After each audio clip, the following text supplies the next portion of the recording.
Hello friends, இன்றைக்கி டேஸ்டியான வெண்பொங்கல் recipe குவிக்காக எப்படி ரெடி பண்ணலான்னு பார்க்கலாமா? அதுக்கு இந்த டம்ளருக்கு 1 டம்ளருக்கு தலை தடவி பச்சரிசி எடுத்துக்கலாம். அது குவியிற அளவுக்கு பாசிப்பருப்பு சேர்த்தா கரெக்டாக இருக்கும்.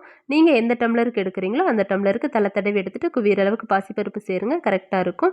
இதை நல்லா 2-3 டைம்ஸ் வாஷ் பண்ணிவிட்டு 1/2 hour ஊற வச்சு குக்கரில் சேர்த்துக்கலாம். நம்ம அரிசியும் பருப்பும் 1 டம்ளர் எடுத்துருக்கிறனால 1க்கு 4 கணக்கு வச்சு 4 டம்ளர் தண்ணி சேர்த்துக்கிறோம்.